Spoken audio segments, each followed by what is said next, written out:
لوی څښتن تعالی په نامه سلامونه ګرانو زده کوونکو په دې هیله چې ټول روغ رمټ اوسئ.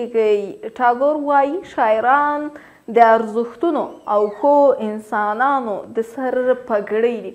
موږ په تیره ویډیو کې راغلو او عبدالقادر خان خټک مو وپېژندل دا چې عبدالقادر خان خټک څه ډول یو ښایسته شخصیت درلود او څومره یو ښه لیکوال ژباړن او شاعر و. په دې اړه مو معلومات ترلاسه کړه و مو پېژندل چې څومره آثار لري او په څه شکل او طریقې سره د خپل آثار لیکلي دي.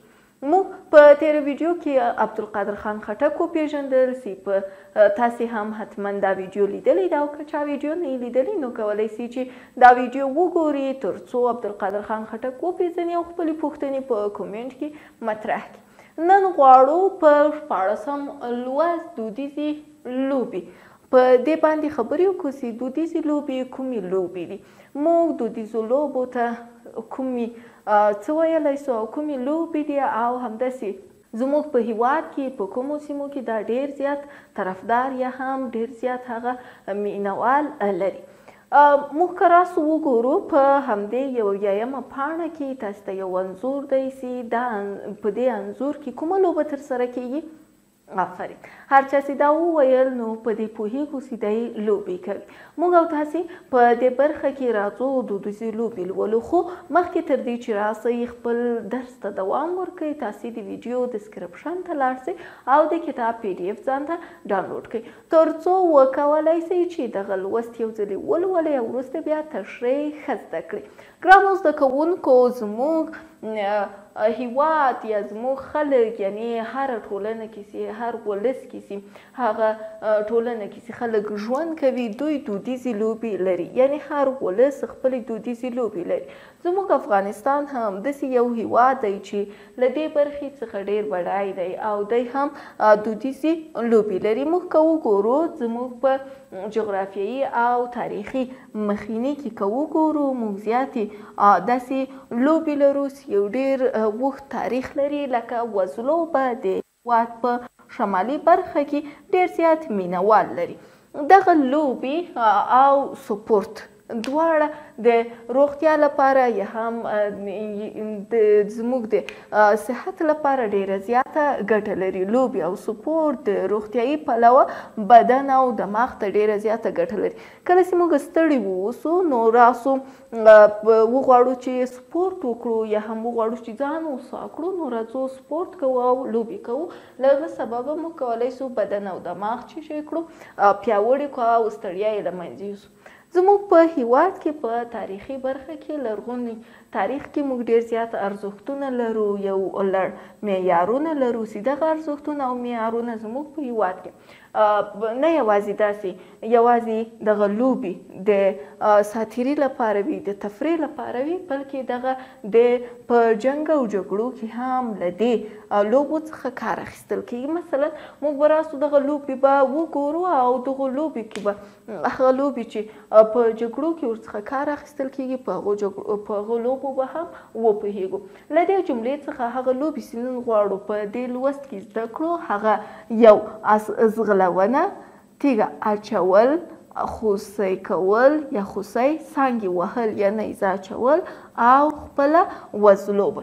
دغه 5 لوبې دي چې هره لوبه ځان ته له خپله قانون لري، له خپله معیار لري، دا چې کومه لوبه په څه شکل سره سرته ورسیږي په دې باندې خبرې کوو. په لومړي سر کې د آس ځغلول دي. موږ او تاسې پوهیږو چې دغه آس ځغلونه زموږ په هیواد کې یو لرغونی تاریخ لري او له میلاد څخه د مخه دغه لوبه او رواج یې درلودل، یعنی زرګونه کلونه کېږي چې له دغې لوبې څخه خلک کار اخلي او دغه لوبه سرته رسوي. چې دغه لوبه زموږ په هیواد کې د جوزجان، تخار، کندوز، بلخ ولایتونو کې ډېره زیاته کارول کېږي یا هم ډېره زیاته لوبول کېږي. بله لوبه تیږه اچول نه ده یا هم تیږه اچول چې دلته یوه هې رانه پاتې ده.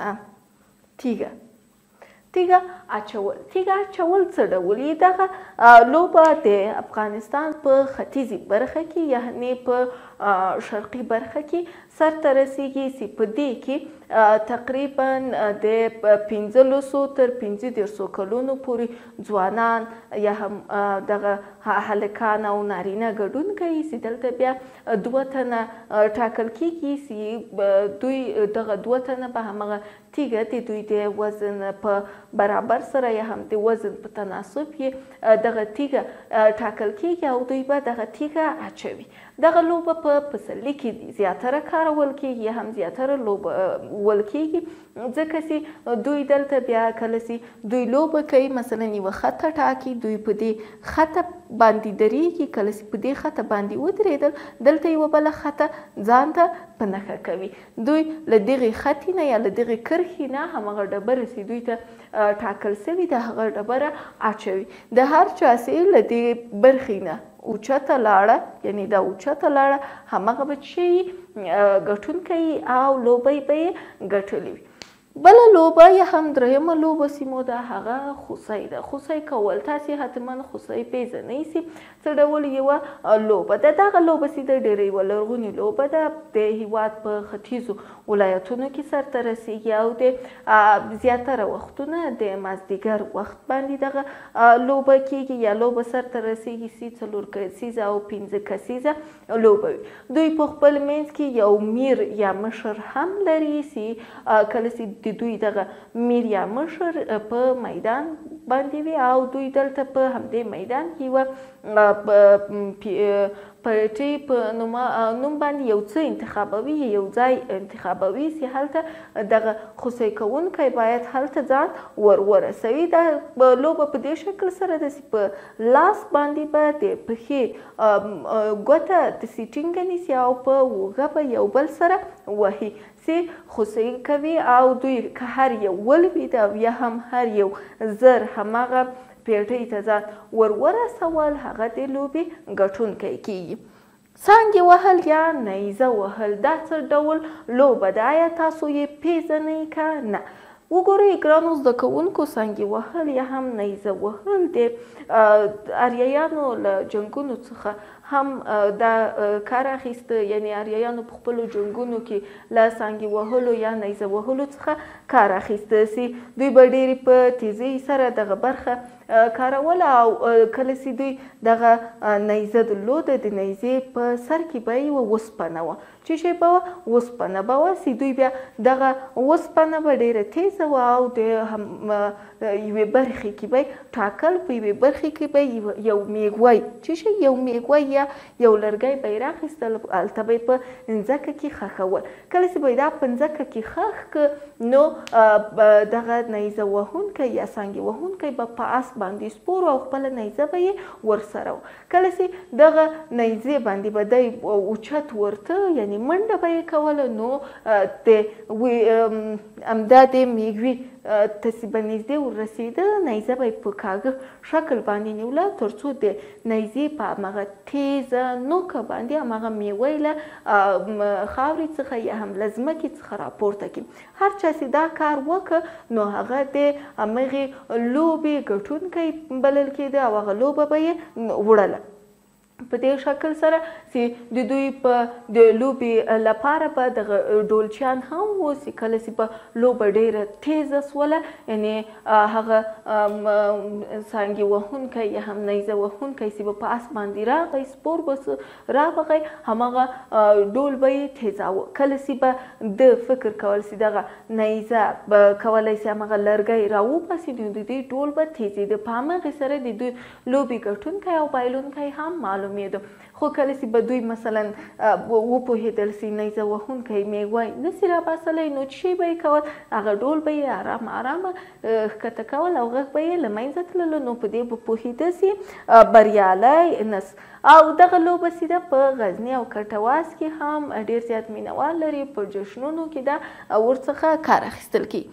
بله لوبه یا 5مه لوبه چې ده هغه وزلوبه ده. وزلوبه څه ډول یوه لوبه ده؟ موږ او تاسې پوهېږو چې زموږ هېواد یو داسې لرغونی او تاریخي هېواد دی چې ډېرې زیاتې دودیزې لوبې لري. یو له هغو لوبو څخه وزلوبه ده چې هان د سکندر مقدوني له زمانو څخه دغه لوبه وه او سرته رسېدل. خپله وزلوبه سي ده دلته په اریایانو به کله سي جګړه کوله له دې څخه به یې ګټه اخیستله او دوی به مثلا دغه لوبه سي چېرته په کومو ولایتونو کې سرته رسېده په بلخ، سمنګان، جوزجان، همداسې بدخشان او تخار، کندوز، بغلان په دې ولایتونو کې به سرته رسېدله. خو دا بیا خپل موسم لري، زیاتره په مني موسم کې هم کیږي. د دغو وزلوبې هماغه لوبغاړو ته څه شی ویل کیږي؟ چاپنداز ویل کیږي. هغوی ته چاپنداز ویل کیږي او دوی تقریبا د لوی میدان لري او په دې میدان کې به د هلال دایره لري. د څه شي دایره لري؟ هلال دایره لري. یوه د هلال دایره لري. سیدغه کله سیدغه د هلال دایرې کې اوس دوی څه شی اچوي؟ دوی مخکې تر مخکې یو خوسی را اخلي او حلالوي. کله چې حلال کړي هماغه د نس شیان یې ورڅخه باسي، ګنډي او په د 24 ساعتو لپاره د څو ساعتو لپاره د 24 ساعتونو لپاره یې په اوبو کې ږدي تر څو هغه ښه داسې وپړسېږي او ښه وزن ونیسي، پوست یې ټینګ سي. کله چې پوست ټینګ سه دغه تقریبا له 150 نه تر 45 کیلو پورې راځي، کیلوګرامو پورې دغه خوسی راځي چې بیا دغه هماغه د هلال له دایرې نه یا د حلال له دایرې نه اخلي او په هماغه برخې ته یې رسوي. دلته یوه بله دایره هم ده چې هغه د جګولو دایره ده. یوه بله دایره د څه شي په نامه ده؟ د جګولو د دایرې په نامه.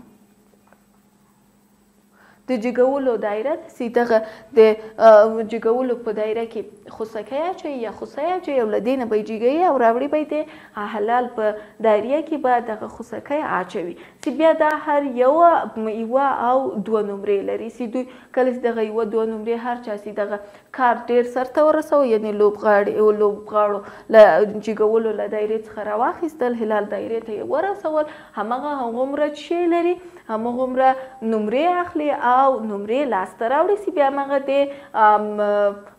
6 کسیزه 5 کسیزه او یا هم زیاتره دوی دغه لوبه سرته رسوي. په دې کې ټول خپل ځانګړي لباس لري یا هم جامه لري او دغه لوبه ډېره خطرناکه لوبه ده چې که څوک یعنې ښه پکې بلد ونه اوسي خدای نخواسته دی زوبلیږي.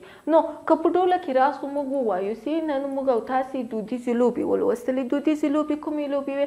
موږ وویل چې هر ولس ځان ته لوبې لري او افغانستان هم په دې برخه کې ډېر بډای هېواد دی چې د جغرافیې او تاریخ له نظره، یعنې تاریخي او جغرافیایي له نظره یوه لویه او اوږده مخینه لري. دغه سپورت کول، لوبې سرته رسول یوازې ساتیرې لپاره نه ده، تفریح لپاره نه ده، بلکې زموږ روغتیا ته، زموږ بدن او دماغ ته هم ډېره زیاته ګټه لري او دغه خپله هره لوبه له ځانه څه لري؟ هماغه معیارونه لري، ارزښتونه لري، قانون او اصول لري. رابوسو د تاسې کورنۍ دندې ته چې موږ 5 ډوله لوبې هم تاسې ته تعریف کړئ، تاسې ته مې در وپېژندلې، تاسې حتما زده کړي دي. د دې لپاره چې دغه لوبې تاسې ښې زده کړئ او وکولی شئ چې دغه لوبې سرته ورسوئ، نو حتما یو ځلې همدا د کتاب مخونه چې له 1 پاڼې تر 6 پاڼې پورې دي، دغه یو ځلې حتما او هرومرو ولولئ تر څو درسونه ښه زده کړئ. د تاسې کورنۍ دنده تاسې راسئ او ماته د خپلې سیمې د لوبې په اړه معلومات راکړئ. د تاسې په سیمه کې خلک کومه لوبه کوي؟ آیا نجونې هم لوبې لري که لوبې نه لري؟ د ماشومانو، ځوانانو او سپین ږیرو لوبې بیلې بیلې دي، توپیر لري که نه لري؟ دغو پوښتنو ته مې په کومنټ کې ځوابونه راولېږئ. د دې لپاره چې دغه درسونه ښه زده کړئ او په اسانۍ سره یې لاسته راوړئ، ویډیو لایک او چینل در سره سبسکرایب کړئ. تر بیا ښه وخت.